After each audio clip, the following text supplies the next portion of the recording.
everybody, welcome to my channel. So happy you could join me today. In today's video, I'm going to talk about the next 3 books that I chose to read for the Cozyup Readathon. I'll leave timestamps in the description below, so if you've read a particular book, you can jump ahead and hear my thoughts on it. So with all that out of the way, let's get started. So what I read first was Death by Hot Apple Cider by Alex Erickson. This is number 9 in the Bookstore Cafe series, and this is for the prompt Cozy with Food on the cover.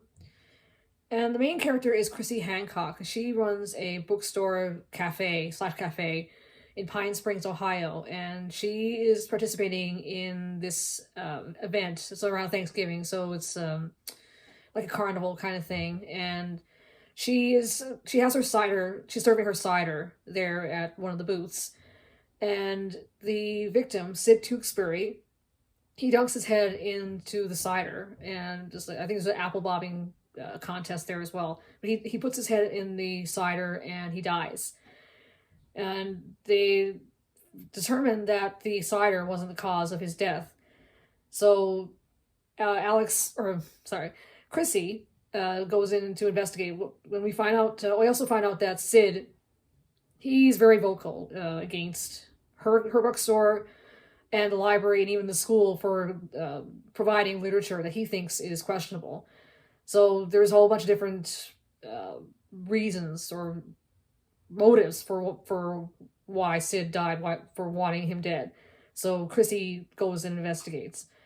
Overall, I found this book okay. I found the plot was all right. The characters couldn't quite connect with the characters, and this could be that the last time I read a book in this series was this time last year, so I've forgotten how the characters interacted, the way the plot worked.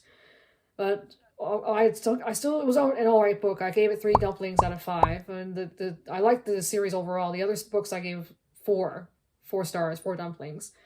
So I mean, but this particular book was just it was a little bit underwhelming, and I found it okay. So the next book that I read was Class Reunions Are Murder by Libby Klein, and this is number 1 in the Poppy McAllister series.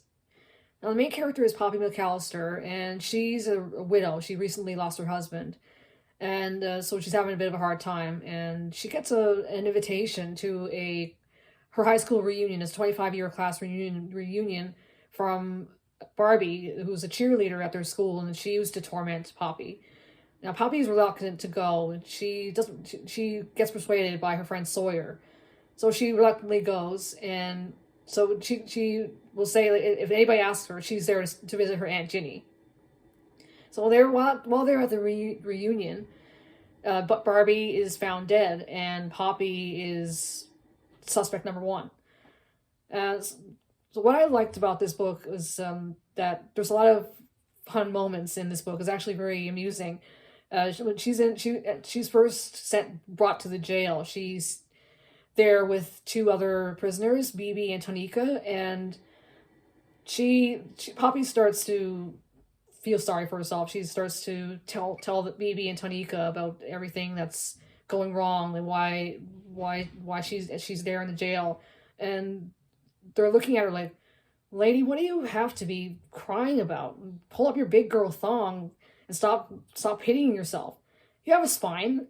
Use it. Stand up for yourself and don't let anyone intimidate you." So she takes these words seriously, and she's actually going to do it. I'm going to stand up for myself and not be intimidated. And she's almost able to. She's going to actually do it when right around the time that they bring in another prisoner, Big Shirley, this big behemoth Sasquatch of a woman, but she doesn't get a chance to actually pull up herself and tell Big Shirley off when she's let go, when they release her from prison. I also really like Gia. He is the cafe owner that Poppy meets when she heads home for the reunion, and she goes to order coffee. And he's a really cool guy. I liked him a lot. And he has a son, Henry, who's like 3 or 4, and he's just super adorable. I just found him the cutest thing ever. And I really like that there is gluten-free baking in this cozy. Poppy breaks gluten-free muffins to bring to Gia's cafe so he can sell them, and I really like that there's gluten-free recipes in the book. This is the first cozy I've read where there is gluten-free baking featured, and for somebody like myself who has an autoimmune condition, that I really liked that there's gluten-free recipes in the book. And I really liked Aunt Ginny. She's just the funniest. She's so eccentric. There's a scene in the book where she goes crazy over a group of squirrels that are running around in her yard. And Poppy's cat Figaro is super funny too. He just flops down for no reason at all. And there's a scene where Aunt Ginny kicks him across the room, and he doesn't even react. He just lays there and just doesn't do anything. Doesn't have a reaction at all. So there are a lot of good things about this book, but there are some things that I didn't like all that much. One is that the death happens a little bit late in the book for me. And I'll put a indicator that there's a slight spoiler on the video here on the screen. And the death happens around the end of chapter 9, which is a bit late for me. The other thing that I didn't like was the cop Amber. She was one of the classmates at the reunion, and when she sees Poppy standing over Barbie's body, she automatically suspects her. And I'm thinking to myself, she's supposed to be a cop, so isn't she supposed to be impartial and not make rash judgments about people? It's supposed to be innocent until proven guilty. So it seems like very unprofessional to me. And we find out later on, I'm not going to spoil it, but there was something that happened between her and Poppy when they were in high school that seemed like they're supposed to be adults now. It's 25 years later. That she should be an adult now and not like acting like a 15-year-old. Seems like she needs to grow up for me. So that's one thing that I wish that she was a little bit more professional and not make rash judgments on Poppy when the investigation hadn't even started yet. So overall, I like this book. I give it 4 dumplings out of 5. I think I'm going to read the next book in the series and continue with the rest of the books, actually. It looks like there is a love triangle going on between Poppy, Tim, the chef, and Gia, the cafe owner. I'm wondering who Poppy is going to choose. I know who I would choose. If it was between Tim, the sponge cake, and Gia, the tiramisu, I would pick the tiramisu, hands down. And the third book that I read was The Skeleton Haunts a House by Lee Perry, and this is number 3 in the Family Skeleton series. This is where they prompt paranormal or fantasy cozy. And this book features Sid, who's a skeleton who walks and talks, and Georgia Thackeray, she's a college professor. And the book starts off, it's Halloween, and Sid and Georgia are going to this haunted house, and Sid's dressed like Scooby-Doo, and Georgia is dressed like Velma.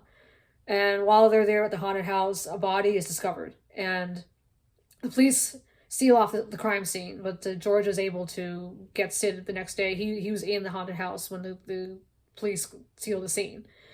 And Sid does his investigations inside the house, inside Georgia's house, while Georgia does her own investigating around the campus that she works at. So originally I was going to rate this book 3 dumplings out of 5, but it eventually started growing on me. I found Sid to be an amusing character. He felt a little strange at first to read him walking and interacting with George's family like he's a living human being, but that adds to the charm of the book. And he reminds me of Bob, the talking skull, who is in the Dresden Files. If you've never read the series before, it's an urban fantasy by Jim Butcher, and Sid is really dry like Bob. And I think it's really cool that Georgia has a walking, talking skeleton in her house. I mean, how cool is that? I mean, I'd love to have a walking and talking skeleton in my house. I can just imagine all the pranks we'd be pulling on people. It'd be so much fun. So overall, I would give this book 4 dumplings out of 5. I enjoyed the book, and I like how Georgia relies on Sid to help her with investigating the death in this book. I would recommend it. And that will do it for this video. Please post in the comments below if you've read any of these books and what you thought of them. Stay tuned for my next video where I will review Vanilla Bean by Jen McKinley, To the Tome of Murder by Lauren Elliott, and A Murderous Tangle by Sally Goldenbaum. If If you'd like to be notified when I have this video posted, please click on the notification bell. If you like this video, please click on the like button, and to subscribe to my channel, click on the subscribe button. And thank you for watching, and I hope you enjoy the rest of your day, and I'll see you next time. Bye-bye.